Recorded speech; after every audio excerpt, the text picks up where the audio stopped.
वत्स, जब तू प्रातःकाल ब्रह्म मुहूर्त में निद्रा त्याग कर जागता है, तब समस्त सृष्टि की दिव्य ऊर्जा तेरे भीतर प्रवाहित होने लगती है। उस समय आकाश शुद्ध होता है, वायु पवित्र होती है, पृथ्वी शांत होती है और मनुष्य का मन भी शांत और निर्मल हो जाता है।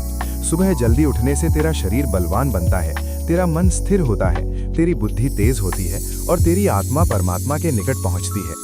जो मनुष्य सूर्योदय से पहले जागकर ध्यान, प्राणायाम, जप और कर्म करता है, उसके जीवन से आलस्य, भय, चिंता और नकारात्मकता दूर हो जाती है। उसका हृदय सकारात्मक विचारों से भर जाता है, उसकी स्मरण शक्ति बढ़ती है, उसकी एकाग्रता मजबूत होती है और उसके कर्म सफल होते हैं। प्रातःकाल प्रकृति का वह दिव्य समय होता है जब पक्षी मधुर स्वर में गाते हैं, शीतल पवन बहती है और सूर्य अपनी स्वर्णिम किरणों से संसार को जागृत करता है।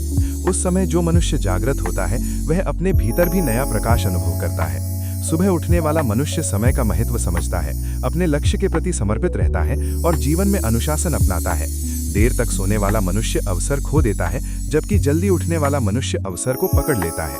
प्रातःकाल उठने से शरीर में पाचन शक्ति बढ़ती है, रोग दूर रहते हैं, मन प्रसन्न रहता है और जीवन में ऊर्जा का संचार होता है। जो विद्यार्थी सुबह उठकर अध्ययन करते हैं, वे विद्वान बनते हैं। जो साधक सुबह उठकर साधना करते हैं, वे आत्मज्ञानी बनते हैं और जो कर्मयोगी सुबह उठकर कर्म करते हैं, वे संसार में महान बनते हैं। वत्स, जो मनुष्य सूर्योदय के साथ जागता है, वह जीवन में प्रकाश प्राप्त करता है और जो सूर्य के बाद जागता है, वह जीवन के कई अवसरों को खो देता है। इसलिए तू भी नित्य प्रातःकाल उठ, अपने शरीर को शुद्ध कर, अपने मन को शांत कर, अपने आत्मा को परमात्मा से जोड़ और अपने जीवन को दिव्यता, सफलता, स्वास्थ्य और आनंद से भर दे।